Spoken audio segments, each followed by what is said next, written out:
డబ్బులు పంపించేసి ఒకేసారి అయితే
Good evening, everyone.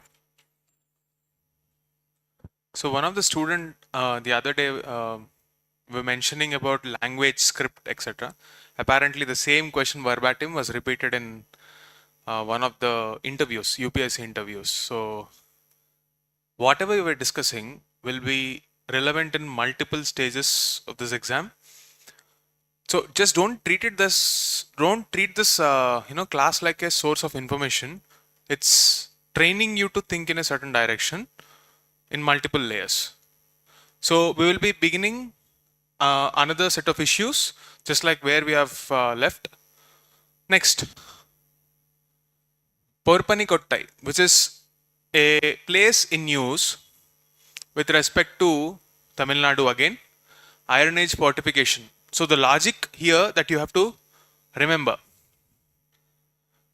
Civilizations thrived on the banks of rivers. So what are the important rivers in ancient history with respect to Tamil Nadu region? Have a look at this. Tamiraparani, Vaigai, Kaveri, Ponnayar, Palar. These are the important rivers that you need to remember. See, geography wouldn't change unless and until there is some kind of a tectonic shift. You wouldn't see a major change in geography and also the weather conditions in those regions. If you take a look at the places here, primarily Vaigai and Tamiraparani, these are the latest sites where you will find on the banks of these rivers only all this contemporary news items like the Keeladi excavation, Pattanamarudar, all these places are in news. What is the takeaway here? We are trying to map these sites to the historical timelines and how they will be relevant in reconstructing the history. When we were speaking about the Pattanamarudar complex, like what is the takeaway? What did we infer from that site? There is an industrial complex. So the logic of South Indian urbanization and North Indian urbanization, the second phase of urbanization, that is Mahajanapada period, and this corresponding, what is a southern urbanization? Sangam age. Okay. So during this time period, the modus operandi of that surplus. See, civilizations thrive when you have economic surplus. In southern part of the country, it is because of trade. We have seen the logic of ports, ancient ports. Western coast was about what are the major spices. On the eastern part, you will see the exports to China. What are the export commodities? textiles majorly. Now, this site is Iron Age settlement. When do you find in the timeline of our history, when do you see Iron Age? Around 1000 BC. Is it before, um, the Vedic period? Or after Vedic period? See, comparison. Early Vedic, later Vedic. When is the timeline? See, what I am trying to showcase here is parallels. What is happening in northern part of the country, what is happening in southern part of the country. So we are talking about a time period where the modus operandi of that social arrangement was primarily pastoralist in nature. Agriculture, pastoralism, these are the mainstay there. Compare and contrast that with the logic through archaeological sites like this. You will see Iron Age settlements here. So you will see a structured social framework which was based on industrial complex. So apart from this, you will also see some more facts. There is a fortified city in Pudukottai which belongs to the same time period. This is one more fact. What is the name of the place? Pudukottai, again in Tamil Nadu. Then you can see how the evidences point to the industrial complex. There was a weaving loom and iron smelting tools were found here, which indicates basically an industrial driven self-sufficient economy. Agriculture was not the source of economic surplus. Does it mean agriculture was absent? No. The main purpose of agriculture there was sustenance. They were not producing surplus to export. They were having enough for their own consumption, and their wealth generation was through usage of these tools and creating some artifacts and exporting them. Okay. Next, whenever you see this brick fortifications, what do you signify? Like, what is the takeaway whenever you see bricks? Bricks require some element of standardization. Okay. How will standardization come? Who should enforce it? There should be a central authority, right? Anywhere there is standardization, it can be weight, it can be sizes, bricks, anything. It corresponds to a centralizing authority. The inference is that there must have been some centralizing authority, and that indicates a governance structure in that society. There is a social contract there. There is one power center. All of this is known just because of one evidence, bricks. Isn't it fascinating? That's how you should be looking at it. Whenever you are trying to memorize information, don't consume information. Think of how technology will shape a society. What will we know from that society's observation? What are the logics that we will know? You have to know about these points. Next, proximity to natural water bodies. Obviously, this point is known. Yesterday, when we were talking about trade, I told you that generally from the east coast, we wouldn't be moving towards the western part of the world. I told you that is a trend, except there is one exception. That exception is Sisupalgarh, the modern day Orissa, Bhubaneswar area. Do you know Bhubaneswar is also called by another name? Is Ekamra Kshetra. The word Ekamra Kshetra refers to Bhubaneswar. Okay. So Sisupalgarh is more or less a contemporary equivalent of this modern day Bhubaneswar, same area. There you will see earthen walls. Brick can be, actually burnt bricks, or standardization will be there. But if you have to compare, you can compare it with the Sisupalgarh fortifications here. Why are we talking about Sisupalgarh? I'll talk about it why. Okay. This brings us to the next topic, that is Shishupalgar. The significant takeaway when we talk about Shishupalgar with respect to the architectural elements from that time period is the element of symmetry. If you can see, this is how the city used to look like. There are 8 entrances through which you can enter the city. There was a systematic planning, there was grid-like patterns, which you will see even in present times. Bhubaneswar is a well-planned city. In post-independent India, can you think of any other planned city? Chandigarh. Predominantly Chandigarh. Chandigarh, Bhubaneswar, Jamshedpur. These are some of the examples of well-planned cities. Okay.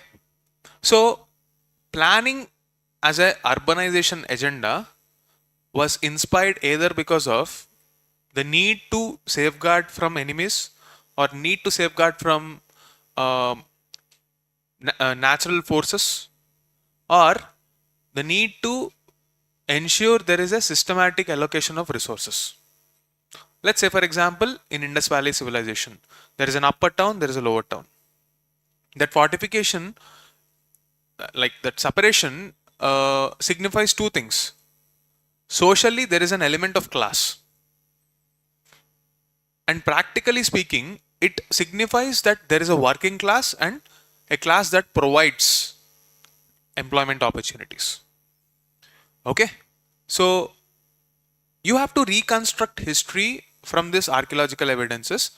Once you read these facts, this nuances will help you take a logical guess. So, this is the history behind Shishupalgar. Now, if you have to know the significance of Shishupalgar, you should again go back to NCERT. In NCERT class 12, themes in Indian history, there is one map. From that single map, UPSC is asking multiple questions. Chandraketugar, Motupalli, Shishupalgar, all of this are from the same map. Okay. So logically speaking, it is asking the same locations one after the other. The next one probably can be Shishupalgar. That's the reason I picked this up. And since there is a similarity between this and this iron ore fortification of South India, you will have to know these points also. One other point that you need to remember is from this point, Shishupalgar, trade was happening with Africa in the western part of the world. Okay. So why was trade happening? Maybe because there was some contact established, etc. It is not important to go into the details of that. Just understand that this exception should be remembered. Now, moving forward, another news that we have to remember. See, the context here is Tamil Kashi Sangamam. What do you mean by Tamil Kashi Sangamam? There is an initiative by central government for national integration, Ek Bharat Shresth Bharat. As a part of that, we are trying to create synergy between North and South by having conferences which signify the cultural unity.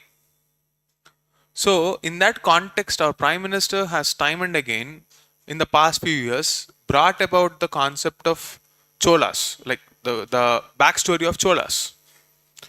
And previous year questions, given the historical significance of this kingdom, ask many questions. So, we are trying to contextualize that, and apart from the usual facts that you read in your Tamil Nadu NCERTs, SCERTs, you will try to come up with some points, most importantly with respect to the naval adventures of Cholas, and we will see what are the important points here. Backstory. Cholas. When did they come into existence in the chronology? Roughly. Were they present in Sangam time? What happened to them? Why did they vanish and when did they come back? See, here is where you have to remember some points. Again, timeline, BC era, AD era. In this time period, when you're talking about Cholas, we are talking about a time period where you will have three kingdoms in the south. What are the three kingdoms? Cholas.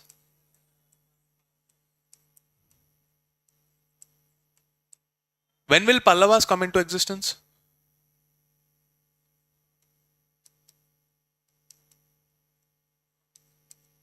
Later followed by Cholas. Okay.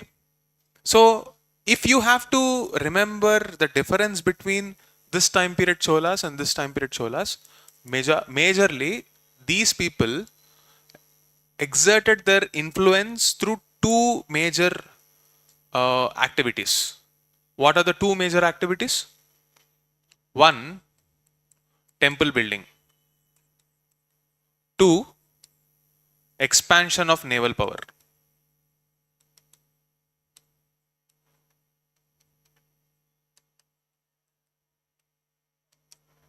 These two trends should never be forgotten. So it is not a tradition that originated with Cholas, but it reached a peak. Dravidian temples. What do you mean by peak? See, temples or any architectural elements will, receive patronage mainly for one purpose. What is that purpose? Legitimacy. To gain acceptance from people. So, whenever you are reading facts of Chola, you have to observe those facts with the mindset of understanding how this is an instrument to gain legitimacy.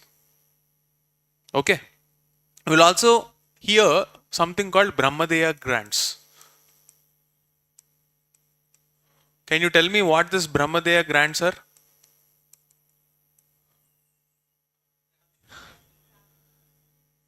They were land grants. I'll give you a statement. Cholas were the first set of people to grant Brahmadeya grants.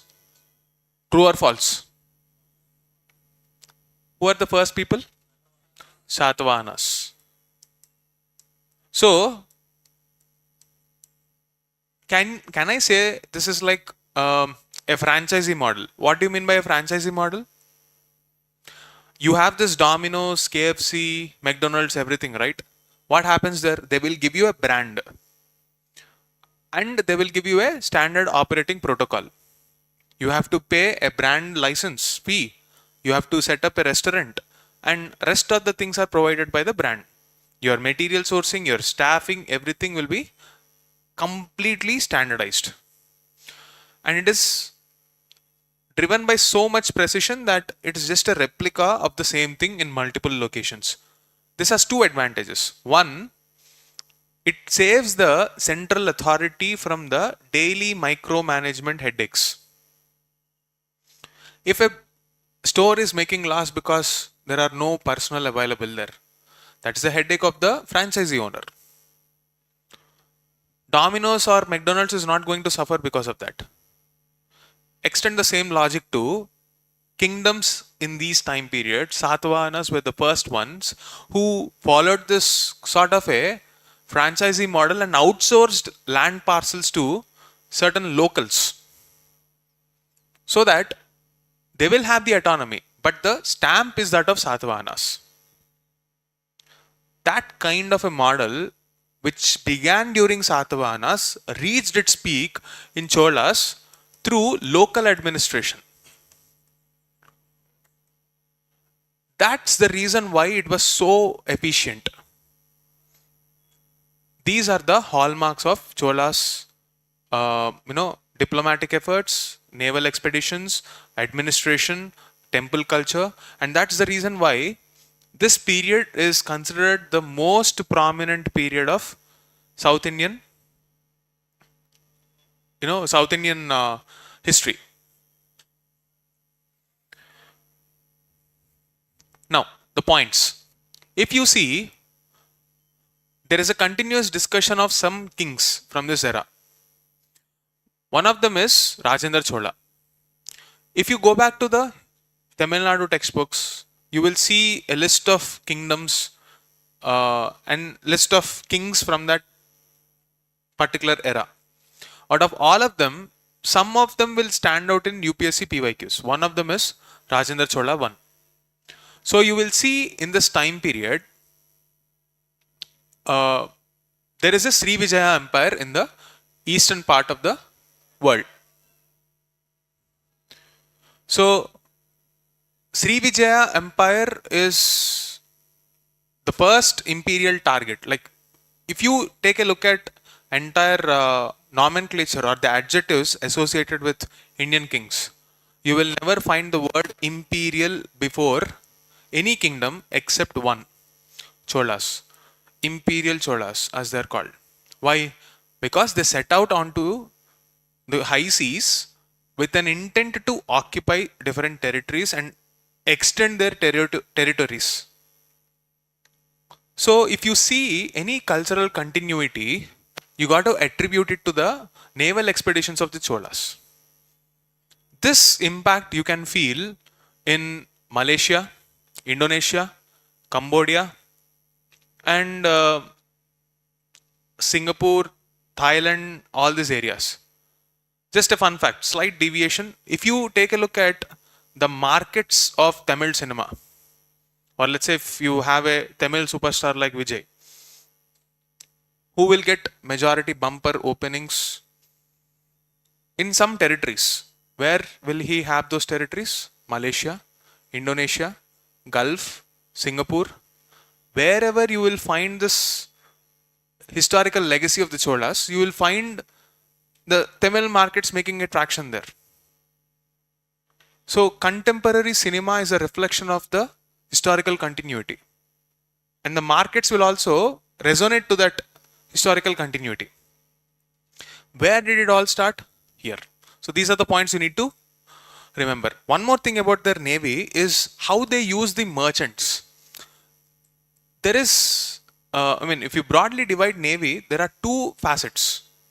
The merchant navy, where normal ship companies, private ship companies, not the government ones, they will set out onto high seas and they will carry out trade. They will earn money by transporting goods from one area to the other.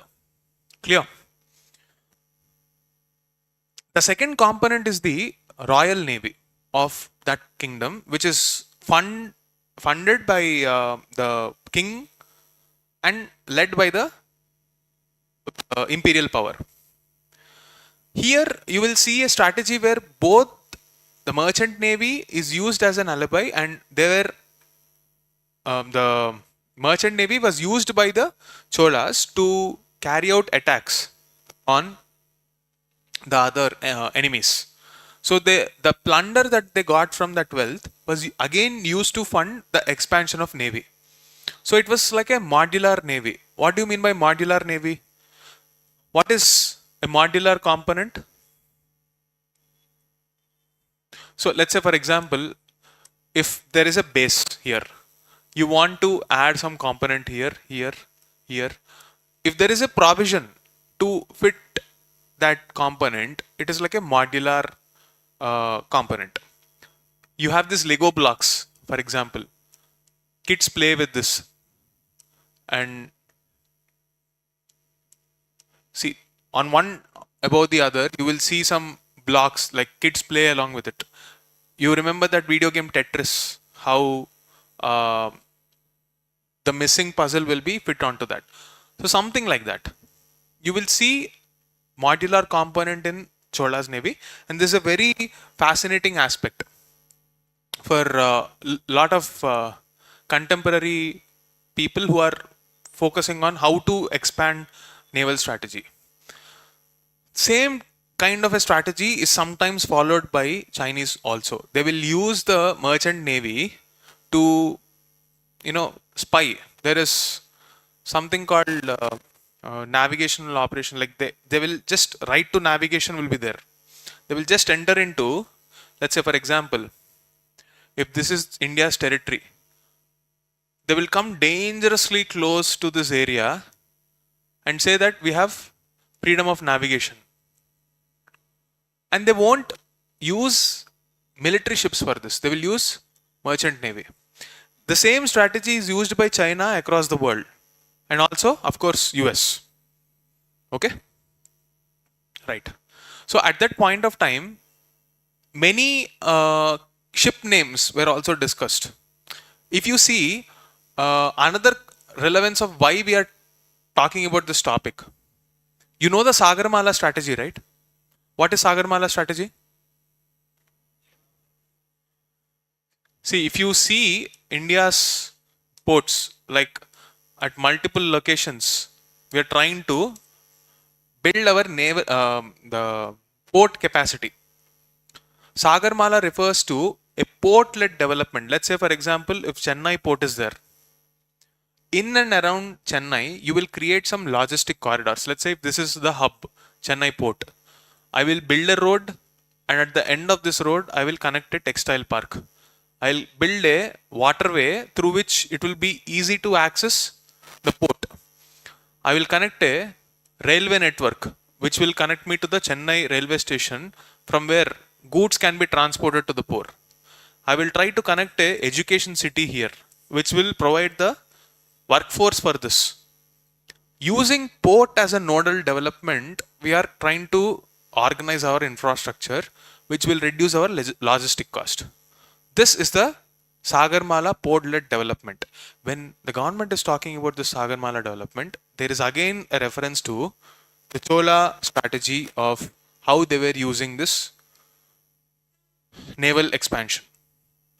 They were trying to fund their activities through this port-led, port-centric economic models. Of course, they were not developing infra like Sagarmala, but that strategy was discussed there. Okay, that's the takeaway here. Some important points which you can get confused, and these red mark points are based again on the previous year questions. Let's see. The Chola village election was a model of modern universal adult suffrage, where all residents, regardless of gender, caste, voted for their leaders. The context here is local administration of Cholas. There are many examples of this question, like multiple times. Cholas are known for their local administration. Homework. Which inscription talks about Chola? Uttara Merur. Okay. Who commissioned that? Uttara Merur. Which Chola? Parantaka Chola. Are you sure? Go back and check once again. Write down these questions. Which inscription spoke about the local self-governance of Cholas? Who commissioned it? At what time? The fact that you have to know is this is not universal adult franchise. Okay. Okay, it was restricted to a few people only. Next. Rajendra Chola found the new capital of Gangaikonda Cholapuram primarily to escape the rising military threat of Western Chalukyas. Is it true? What is the meaning of Gangaikonda Cholapuram? Why Gangaikonda? Did they go till North India, Northern Plains? Yes. So, what is the backstory behind it? This is clearly given in Tamil Nadu SCRT. There are two dedicated paragraphs to this entire topic, Rajendra Chola and Rajaraja Chola. These two kings are extremely important. Please read that, and also the Uttar Merur inscription. Third thing, the Chola revenue system relied exclusively on land tax as maritime trade was exempted from state taxation to promote international commerce. Is it true? No. Remember, there is no incentive for state to give at that point of time to exempt any activity from taxation. When it is generating so much revenue, when the entire South Indian economy rose to prominence because of trade, it is illogical to assume that it would not be taxed. Is there any competitive federalism concept at the time? Why will they give any tax exemptions? No. So, please focus on this point. Why am I talking about this? When this same Sagarmala was discussed in our policy discourses, it was time and again exemplified that you have to revamp the port revenue models. Ports, major ports and minor ports are there. So this is slightly digression, you might feel, but the context is intertwined. Major complaint about Indian ports, they were mismanaged by the government. What are the port authorities doing? Some of them are privatized, some of them are not. Administration can be privatized, not the ownership. Two different components. There can be completely private ports. There are public ports whose administration can be privatized. Like, say for example, IRCTC. In the context of the justification provided for this privatization, in that context also this Chola logic was used.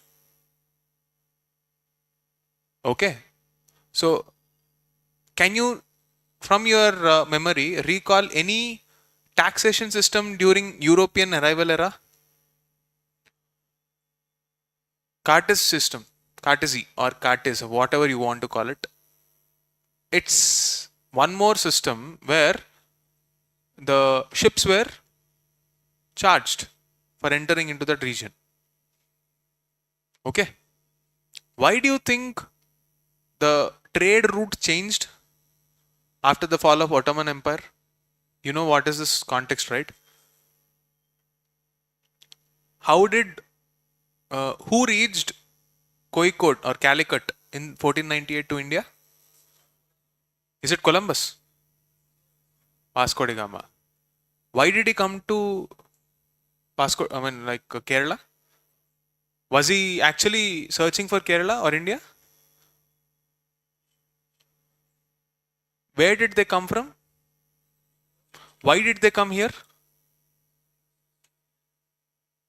They could have come through that old route only. Why did they come all the way? Why did they take this sea route? The trade was becoming difficult because it was taxed heavily. They have to find an alternative route. So a simple policy decision can lead to history altering, trajectories. Someone who came in search of cloves, ilachi, etc. went on to create a kingdom, not just a kingdom, an empire, where it is dubbed as the land where sun never sets. It led to British Empire taking over. So this is the complexity of human history, basically. So if you read it from that standpoint, you will be able to retain things better. You will logically understand things better. So this point is important. If I give you this point directly, ask you to memorize, you will remember it some days. After some days, you will forget it. Understand the context and the backstory. It will feel logical and your cognitive load will be reduced.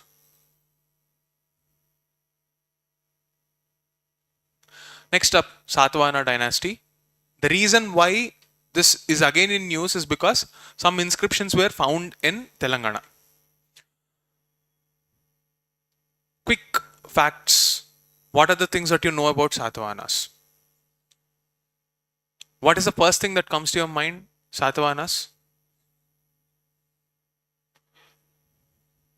Feudatories they began as the feudatories of Mauryan Empire. So they were coexisting when Mauryan kingdom was there. Their regional prominence increased during the 2nd century BC. This was a time period where the conflict between, like the religious conflict between Buddhism and Brahmanical religion was happening. It's just brewing up. It's not exactly a conflict. They coexisted. So at this point of time, if you take a look at the patronage, the style of patronage of this kingdom, map it to geography, map it to the time period, 2nd century BC, what kind of Buddhism are we talking about? Hinayana or Mahayana? Hinayana. It is only after the 1st century AD, after somewhere around 0 to 150 AD, when in the northern part of the country Kushans came, Indo-Greeks came, you will notice the Mahayana gaining more prominence. Amaravati school, what is it depicting? Is it anywhere talking about Buddha's anthropomorphic form? What are we talking about there? Jataka tales. Jataka tales basically exemplify the life stories of Buddha. When you're talking about the life stories of Buddha, it's predominantly Hinayana. Whether you're talking about stupas, Jataka tales, or anything around the life stories of Buddha, it is Hinayana. Amaravati school, on the panels of all this school of sculptures, you will notice the stories being sculpted on them. Clear? That is why we are witnessing that Nagarjunakonda area reflecting that Hinayana ideals rather than Mahayana. Clear? So this part is clear. So religious life at that point is clear. Now, with respect to the way society is organized at that point, they are known for their one standout feature. Are they matrilineal or matrilocal? What is the difference between both? Matrilocal refers to the residence, official residence, the norm followed. Like after marriage, where are the couple residing? Is it mother's side or the father's side? That is matrilocality. Matrilineal, what are you adapting? Like, are you adapting the name of your mother or your father? So, Gautami Putra Shatakarni. The word itself signifies Gautami Putra, son of Gautami. And the king's name is Shatakarni. So, this is the standout feature.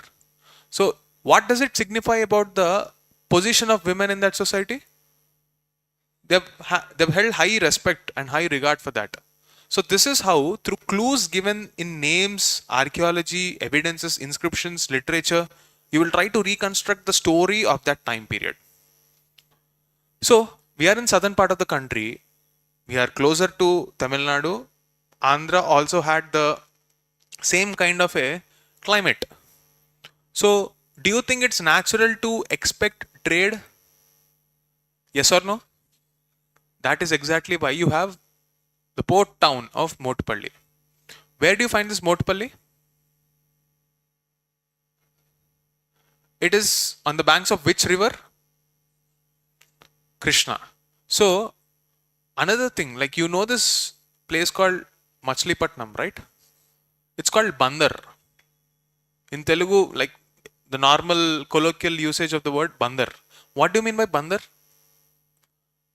Bandar is not monkey. We are talking about port. Even today, if you take a look at the map, Bandar Abbas. Where is this port? Bandar refers to port. Look at the nomenclature. So, this word Bandar, you will find somewhere in, let's say if this is the unified India, you will see somewhere in Persian kingdom or Iran, you will see this Bandar Abbas and Gwadar Bandar.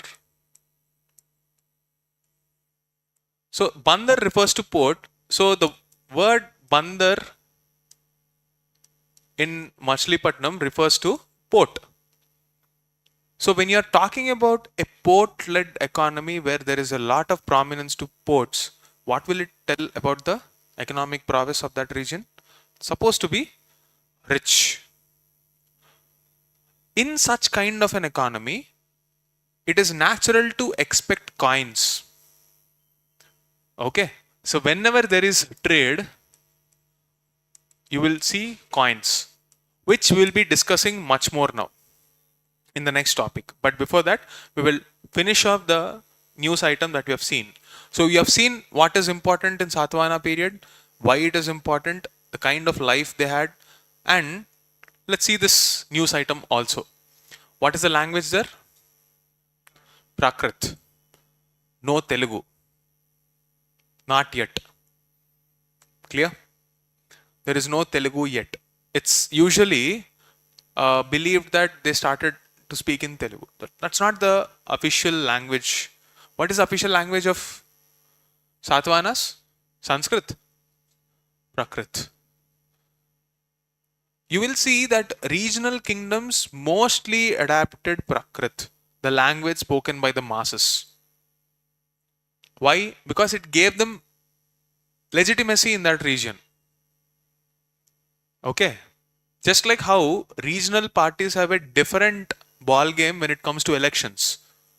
Even the olden kingdoms displayed similar tendencies because time period might change, but the human nature to identify oneself with an identity, whatever may be that identity, group identity, that has always been the same. Prakrit language, Brahmi script. Clear? Time period, 1st BC to 6th century AD.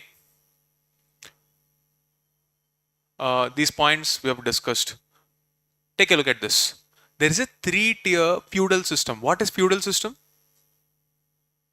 Feudal system refers to the governance architecture, how governance is organized, where the basis of that organization is land. Okay, so you are giving away land parcels, just like we spoke about the Brahmadeya Gans. You will notice this feudal structure in Satavahanas where decentralization is there. You have to notice one thing. Compare and contrast this with the Mauryan style. Do you think Mauryas had decentralization? It's a completely centralized power thanks to the strategies followed by Kautilya. They had a elaborate governance mechanism and administrative structure for every aspect of governance, and that is discussed in Arthashastra through a theory called Saptanga theory. Are you aware of this? Saptanga theory talks about the 7 wings of, or the 7 facets of Kautilya's strategy that a state should definitely have. More about it we'll talk in our history revision, but just clearly I'm pointing it out. Compare and contrast that with Mauryas. Next, when you're talking about the artistic elements, this is a time period which saw the beginning phases of rock cut architecture. How many of you watched this Telugu movie Gautamiputra Shatakarni? I don't know if you can relate to that. In that, you will notice many Buddhist monks taking residence in caves, which are patronized by the kings. So you will notice that the early phases of rock cut architecture, where Buddhist monks were using it as a place of residence as opposed to a place of worship. You will see the secular use of caves in the initial days as opposed to the religious use much later. We are talking about a time period of many hundreds of years ago for a particular kingdom. So the evolution also happens. In the initial days at Karle, Nashik, etc., you will see this rock cut caves where they were used as places of residence. Why are they used? Like, why do you think monks needed this? Go back to the basics. Why are Buddhist traditions called Shramana traditions? They are wanderers. So if you are a Buddhist monk, you would want to wander, spreading the message and you're not having a lifestyle of a householder. You're not fixated at one place. So from north to south to north, this cultural interaction already began. The existence of this, chaityas and viharas at this nodal points like Maharashtra, like they're entering into south through Maharashtra, the Deccan Plateau region. That's a good enough sign for you to understand that cultural interaction is definitely there. It is because of this reason only you will see even Ashokan pillars in Karnataka region. Any idea where you will find them? Musky.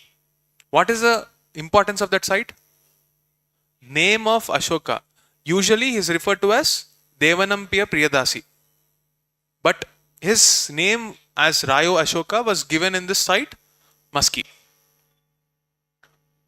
This shows the cultural interaction part. This rocket architecture is like a clue to say that, okay, people were traveling, they needed some place to rest. This is how you have to relate history. Clear? Moving on. Now we will be talking about an important topic, coins. What is philately? Collection of stamps as a hobby. What is the study of coins? Numismatics. Why numismatics and philately will tell you about the governance of a state? It shows the symbolism associated with that state. Now, in this part, we will be looking at the evolution of coins. Okay. In this evolution of coins, we will see the inspiration behind those coins and the evolution of what they stood for. Once you understand this evolution, by looking at the question, you will logically take a guess, even if you have limited information. That is the first layer. Second layer, when you are trying to memorize previous year question facts, the context will help you remember things better. Okay? Fine. When we are talking about trade, I told you, it's common that coins will become the medium of exchange. Why? Because barter system will not work in trade. You need a centralizing authority that will try to bring in this element of that structure to the trade. A medium of exchange. Money is nothing but a medium of exchange. That problem is solved. Like if I need milk, other person needs some tomatoes. Don't you think it's inefficient to go around the city finding the person who has the tomatoes and who needs milk at the same time? In economy, when you are reading it, the problem is called double coincidence of wants. So coins is an economic solution for the larger problem of state. That is economic transaction. Okay. So when you observe coins like a curious observer, you look at the symbolism and the backstory behind it and decipher the economic logic and as an extension how the society is organized. That is how coins will be helpful for us. In this story, we will see the various phases from ancient, Indo-Greeks, medieval and modern.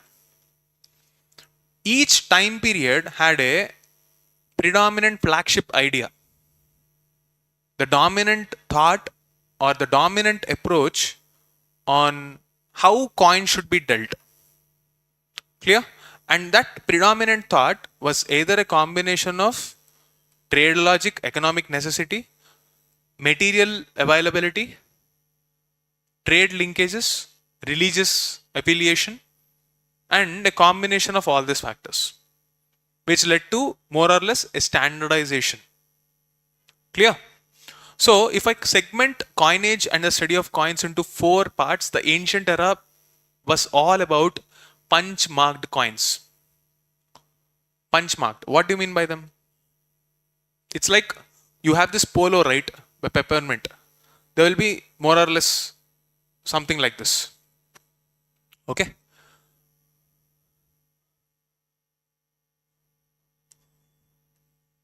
Okay?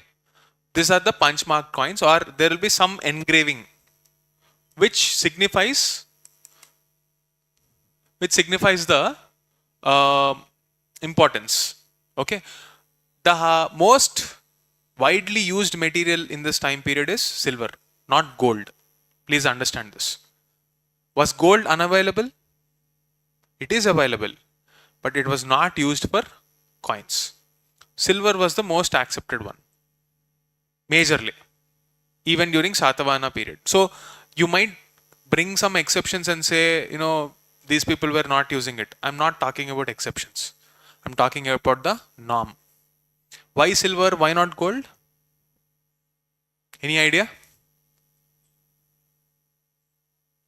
Any logical explanation that you can think of? It depends on what will be accepted in the other end, right? So if the other end wants transaction in gold, gold will be the major form. If they want it in silver, silver will be the major form. Even within domestic economy, that's the case. Simple funda.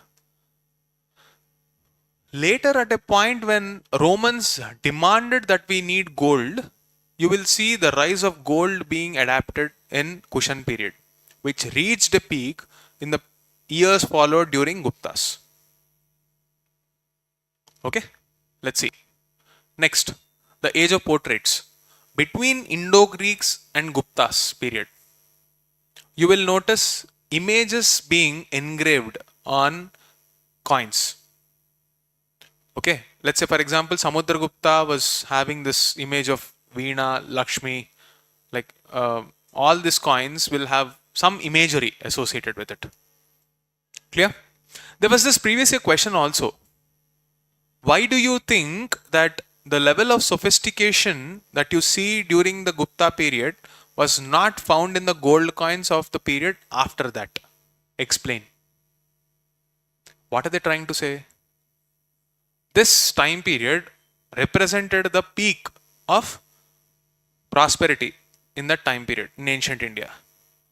This is the question. They're asking why post-Gupta period saw poverty, or I would rather say relative poverty, because they came to that conclusion based on the availability of gold coins. Clear? Anyway, the next idea is this time period witnessed the rise of Islam. In Islam, image worship is undesirable. Okay? And they didn't want any kind of human figures on the coins. So this was the age where calligraphy or writing became the dominant thought process of that coins. Like the symbolism associated was calligraphy. And after a lot of time, it reached a peak where standardization was the obsession. We don't care what is there on the coin. It can be even the modern day coins, you will have multiple things being put on it. You will have commemorative coins, you will have national leaders, you will have like national symbols, event based coins, 20 rupee coin, 10 rupee coin, 5 rupee coin. Standardization is the norm. In this whole discussion in the medieval era, one failed experiment became a very predominant landmark event. Muhammad bin Tughlaq's the coin of the copper coin, which underwent debasement or devaluation. What is the logic there? Debasement or devaluation? Let's say, for example, if there is a coin of copper which is worth 5 rupees, if I melt that coin and get 10 rupees, what will I do? That is what happened in that time period. And they pulled it out of circulation. Even today, if you go to that Tughlaqabad fort region, on the side of the road, heaps of these coins will be sold like collection. Even today, in Maharashtra, the Daulatabad region. Anyway, we'll come back to the point here. So these are the various phases. Now, when you're reading coins, every time a different kingdom, take a look at the purpose, the metal used. So some examples. In the initial days, Satavahanas had this punch marked coins. Later, Indo-Greeks, they were using it as a political propaganda. They want to exert their identity. So gold coins were used with their portraits.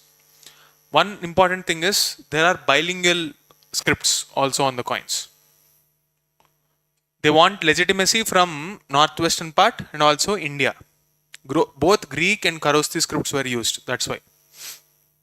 Cushions. This period saw the peak in the first century in gold coinage. Okay. What else is there? Again, this point also, Indian deities where Buddha and Shiva were also included. Why did they put that Buddha and Shiva images? Again, legitimacy concept. You will notice that a lot of kings of this period, especially the Kushans and Indo-Greeks, they were trying to get acclimatized to the, get used to the, assimilated into the Indian society. They adapted the Kshatriya status and wanted to display that Indian lifestyle. And as a bit to get accepted into that society, coinage is one such aspect which symbolized their willingness to be a part of the Indian society. Next up, Satavahanas had multiple materials, not just silver, they had multiple materials. Ujjain symbol is there, okay, with 4 circles. You can, when you're reading the NCERT or any standard reference textbook and you're reading about coins, whether it is Nitin Singhani or SCRT or old NCERT, this important facet should be noted down. Gupta high quality gold coins with kings playing the veena or some imagery will be there on the coins. Next up, you will see different kings use different metals, but common point is calligraphy. Delhi Sultanate, you will see Iltutmish silver, copper jital. Next is the Sher Shah Suri, silver rupiah. Vijayanagara king had gold coins with pagoda on them, and also Hindu deities. Next up, different kings, you can go through this slide, etc. You will see an evolution up till Aurangzeb, who felt that this was disrespectful. He was against any kind of promotion of any art form, so he reversed this trend. And after that, you will again see a standardization through, in modern times, through RBI Act. Government of India is actually minting the coins. RBI is just taking care of them according to the Coinage Act. Please remember this fact.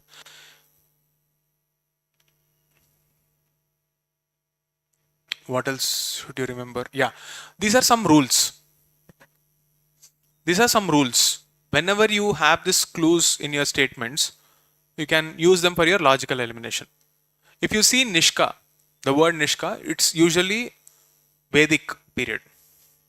Then you will not find images in the time period of Islamic rule. Then Western Satraps or Shakas, they used dates on their coins. They followed this Shaka era. That is one logic that you can use. And some important images that you can remember. Gupta time period, Veena.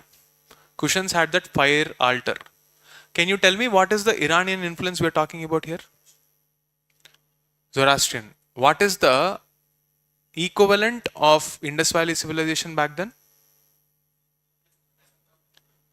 At that point of time, you had this holy text, Zendavasta, which worships fire as a natural element. Something equivalent in Indian culture is Homa. So fire worship is a common feature, both there and here. So you see that fire altar on Kushan coins. Satavahanas had lead as well as ships on their coins. Mughals had poetry, like calligraphy.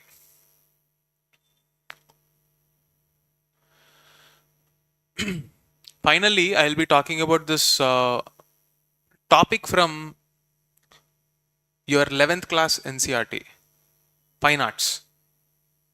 In that, there is one chapter, astronomy. In modern times, you have many astronomical observatories. Okay.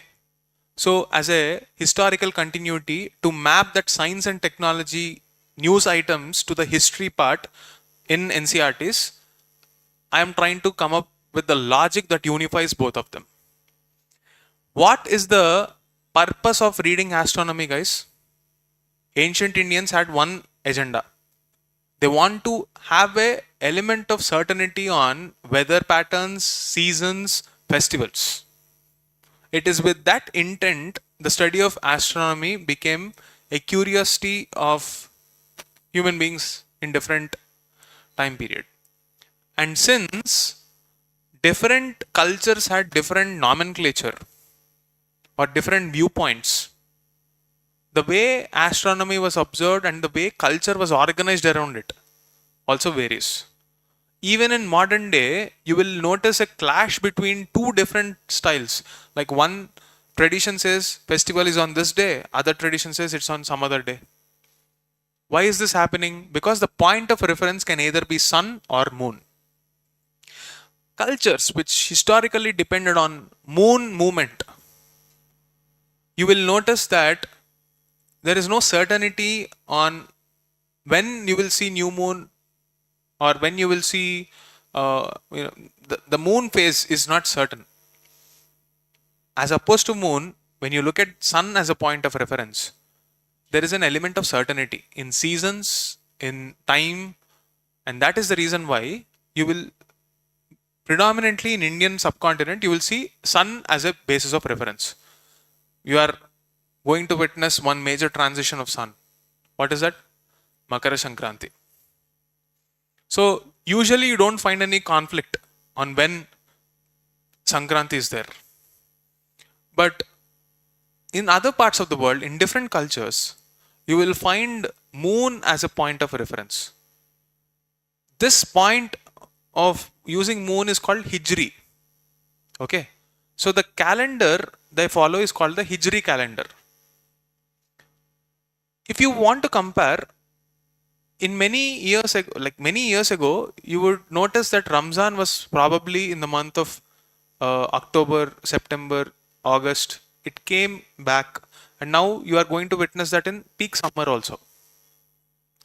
This element of cyclicity is because of their cultural dependence on moon, as opposed to sun in Indian culture. So this is a topic discussed in NCRT, Hijri division and Indian division. Okay. In this concept, you will also notice the concept of leap year. See, traditionally, there is a concept called Adhikamas.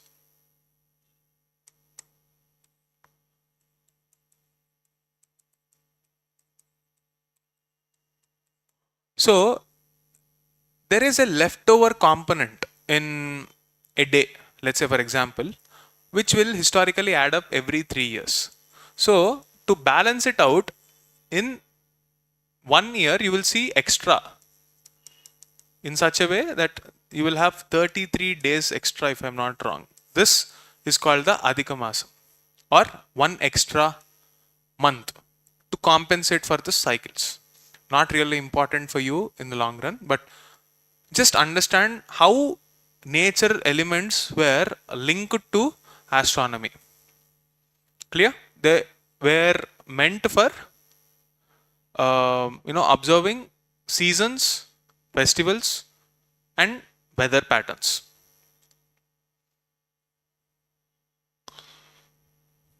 Now,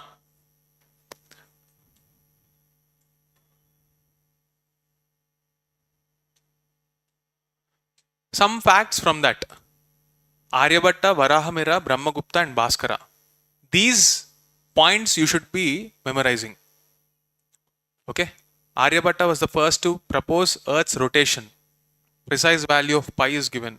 Varahamihira was an encyclopedist who meticulously compiled this Pancha Siddhantika, astronomical systems. Then Brahmagupta gave arithmetic basic principles and the concept of zero.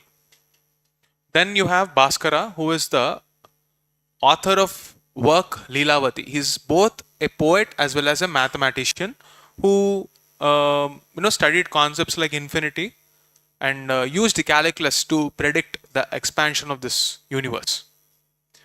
These basic facts should be remembered from your textbook. That's the point I wanted to bring. Usually people get confused between Aryabhatta and Brahmagupta. Please notice the difference. Okay? These are the some of important facts that you need to remember. And one more thing I forgot, adding as a slide. I was talking about astronomical observatories. You have various astronomical observatories. Let's say, for example, in Ladakh, you have a radio astronomical observatory, and at dark sky reserves in Ladakh. I forgot to add that. I'll just send that information to you over text, or maybe I'll add that slide in the next class before we move to the next thing. So the list of the observatories should be linked to this astronomy topic. Okay, that's it from my end. We'll again meet, and before we take a break for our Sankranti, we'll try to wrap up all the current events of art and culture and close them like this. Okay.